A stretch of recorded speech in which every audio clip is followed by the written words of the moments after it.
This video starts where most of my paintings start, on a landscape painting trip in the California desert. Here is me in front of a beautiful sunset. Or did the lighting look like this? The point is, it doesn't really matter as long as the picture or painting has what my Russian professor used to call the logic of delight. The sun sets fast, but it's so gorgeous you really want to capture what's happening. Here's what I was able to get. It's not exactly the same lighting, but you get the same idea. Here I am again with the haircut of a 6th grader painting a palm tree, and sadly, every single painting I made on this trip got ruined in some way or another. These were covered in gnats, and what we're working on today was completely covered by dust in a little windstorm. Like I said before, I'm not interested in or perfectly able to capture exactly the lighting and the color of what I see in real life. Most of the time I put down an approximation with more dramatic color. So here's something I did a few years ago from life, and then recently reworked to look like this. This looks more like Mars than the hills in Diamond Bar, but at this point in my life I would have rather been on Mars. Also, I haven't touched those pink hills in the background, so there must be some funky texture in the paint that's affecting the lighting. I will be working on this painting in the lower right corner of this picture. I made the mistake of making that mountain the biggest object in my composition, and it's totally flat. So I want to go back in and give it more volume.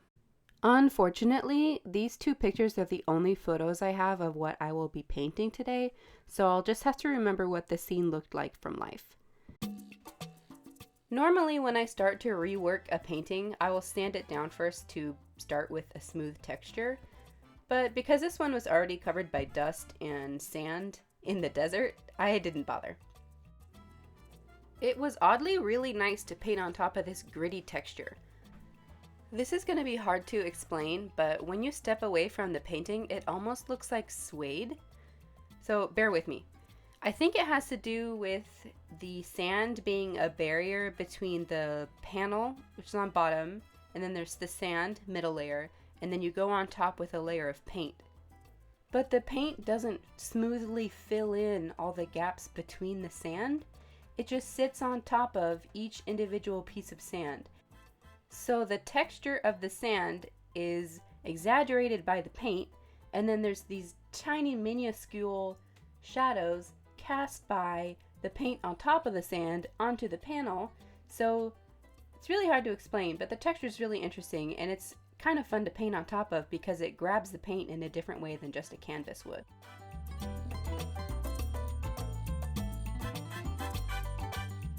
So this is where I ended up. The mountain does look like it has more form because I've added those shadow lines between each mound. But I don't think I did a very good job because it kind of just looks like lines on top of that flat shape right now. And I've made the mistake of making the mountain color more brown and less vibrant.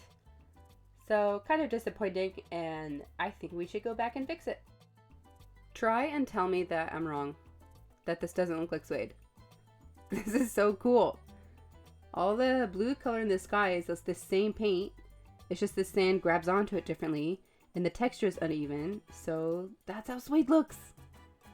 And I probably won't throw sand onto everything that I paint, but this has been a cool experiment.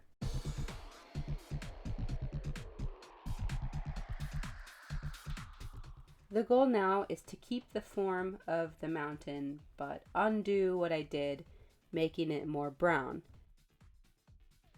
You know when you're tuning through radio stations and you don't know exactly what you want to listen to, but you'll hit something kind of good and then you'll tune into static and then you'll hit another station, and maybe that's not what you want to listen to either, so you continue switching through static and station to find exactly what mood you're in? That's why I think of painting. Many stages of a painting can be good, but like the radio, you just want to keep tuning through different versions till you find the one that you like the best.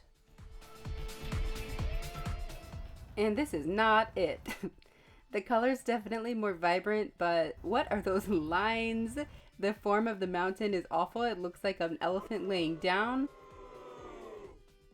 I tried to smudge them out with my fingers, but that was also a bad idea. Back to the studio. I'm using my razor blade to scrape down the thicker areas I do like the textured paint, but I had really overdid it with those thick shadow lines on the mountain.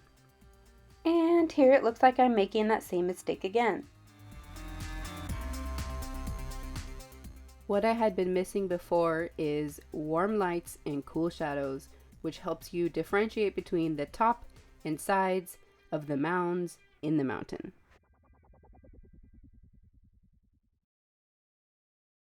Wow, look at all those warm and cool tones.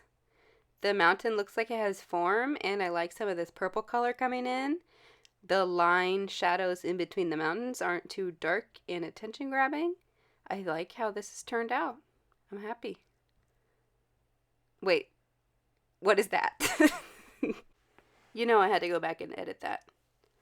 Things that are further away in space are generally lighter in value and cooler in color, so that's what I went ahead and did to this mountain.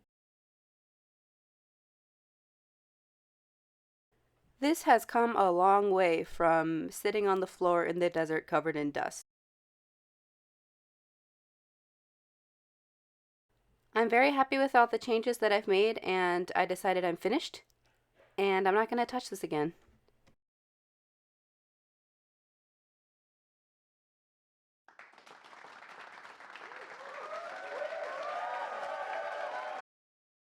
I started this painting on a different landscaping trip to the Mojave Desert, and I really like the sunset and hills in the background, but these bushes in the foreground just grab way too much attention. They all look like they were painting with the same size brush. It looks like a lot of little sticks put together, which is, I think, the least interesting way to paint a bush. Glazing over everything with washi paint is a really good way to force yourself to start making changes to a painting. Because if you get too precious about what you had already done, or you're too attached to a certain part of a painting, it can actually be a hindrance. So I like to jump in headfirst and force myself to make the changes that I want to.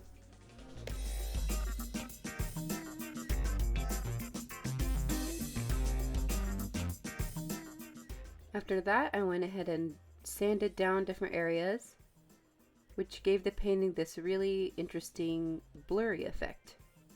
Now it is neither the original painting with the sticks, and it's not the version I made with the washi paint. It's somewhere in between. I went a little overboard in some areas with the electric sander, so I'm just going back in with some paint to cover up scratches. And here we have this super interesting layered bush effect where you can't really tell what's sitting on top, what was in behind, and I'm really happy with it. It's pretty abstract when you look up close. And now you can just enjoy the scene of the sunset without having your eyes completely drawn towards the bushes. But when you do look at them, they still look very interesting. The final resting place of the painting, until someone is willing to take it off my hands. And oops, I said I wouldn't touch it, but I did make a lot of edits afterwards. Ooh, look how nice the bush is. Thank you so much for watching along as I take one step forward and 2 steps back, making edits to some paintings that I've already started. In the future, I hope to make a video from the start to finish of a painting. Please subscribe if you're interested to see that happen, and if you enjoyed this video, please leave a like.